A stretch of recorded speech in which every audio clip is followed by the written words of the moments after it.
সুচিকিৎসা, পুনর্বাসন, রাষ্ট্রীয় সম্মাননা ও মাসিক ভাতার দাবিতে মানববন্ধন করেছেন জুলাই আগস্ট গণ অভ্যুত্থানে নিহত ও আহতদের পরিবারের সদস্য এবং ছাত্র জনতা। 12 জানুয়ারি রাজধানীর জাতীয় প্রেস ক্লাবের সামনে সমবেত হন তারা।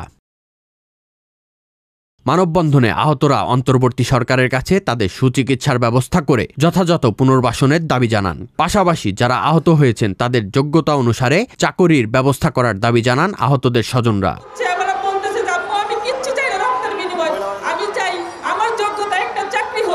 আমরা ডক্টর মোহাম্মদ ইউনূস স্যারকে বলতে চাই, আপনি যথেষ্ট গুণীজন, যথেষ্ট মেধাবী, আপনি আহতদের নিয়ে একটি রোডম্যাপ করুন। আহতদের বর্তমান যে করুণ পরিস্থিতি, তারা শুধু মিনিমাম চিকিৎসা সেবাটাই পাচ্ছে, এর বাইরে তারা কোনো সেবা ওইভাবে পাচ্ছে না। যারা জুলাই আগস্ট হত্যাকাণ্ডের সাথে জড়িত তাদের দ্রুত আইনের আওতায় এনে বিচারের দাবি জানান গণ অভ্যুত্থানে এক শহীদের ভাই। আমার ভাইয়ের আজকে রক্তের বিনিময়ে আমরা নতুন বাংলাদেশ পেয়েছি। তো আমরা এই ভাইয়ের হত্যার জন্য আমরা মামলা পর্যন্ত করেছি।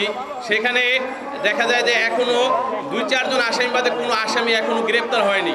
আমি সকল উপদেষ্টাদের বলতে চাই, আপনারা দ্রুত এই শহীদ পরিবারের পুনর্বাসনের ব্যবস্থা করবেন, এখন সকল শহীদদের হত্যার বিচার করবেন। মানববন্ধনের সাথে একাত্মতা পোষণ করে আলোকচিত্রী ও সমাজকর্মী ডক্টর শহীদুল আলম বলেন, যাদের প্রতি সবার কৃতজ্ঞ থাকা উচিত তাদের অবহেলা করা হচ্ছে। পাশাপাশি জুলাই শহীদ স্মৃতি ফাউন্ডেশনের কার্যক্রম নিয়ে নানা অভিযোগ তোলেন ডক্টর শহীদুল আলম। আমি নিজে শহীদ স্মৃতি ফাউন্ডেশনে গিয়ে সেখানে যা দেখেছি নিজের চোখে, ওটা কাউরান বাজারের মাছ বাজারের মতন দেখতে।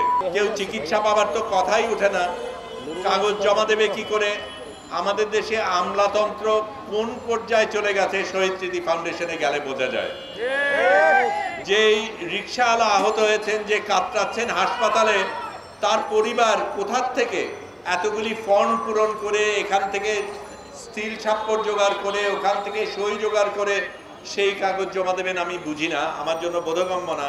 একজন তার কাগজ জমা দেওয়ার পরে 10 বার হারিয়ে গেছে, এটা কি করে হয় আমি বুঝি না। এদিকে গণ অধিকার পরিষদের সভাপতি এবং ডাকসুর সাবেক ভিপি নুরুল হক নূর বলেন, 5.5 মাস পরও আহত ও নিহতের পরিবার রাস্তায় দাঁড়াবে, এটা কাম্য ছিল না। শহীদ পরিবারের জন্য 1 কোটি করে এবং আহতদের জন্য 50 লাখ করে অনুদান দেওয়ারও দাবি জানান তিনি।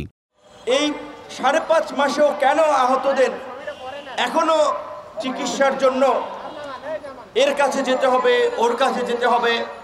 আমি সরকারের প্রতি এবং এই জুলাই ফাউন্ডেশনের সাথে যারা সংশ্লিষ্ট আছেন তাদেরকে আগামী 15 দিনের মধ্যে নিখুঁত নিহতদের তালিকা এবং আহতদের তালিকা করে আহতদের ক্রাইটেরিয়া ভেদে অবশ্যই তাদেরকে মিনিমাম 50 লক্ষ টাকা করে আহতদের সহযোগিতা করতে হবে। এবং যারা নিহত হয়েছে কয়জন, যদি 800 ধরেন, 1000 ধরেন, তাহলে 1000 মানুষকে 1 কোটি টাকা করে দিলে 1000 কোটি টাকা লাগবে।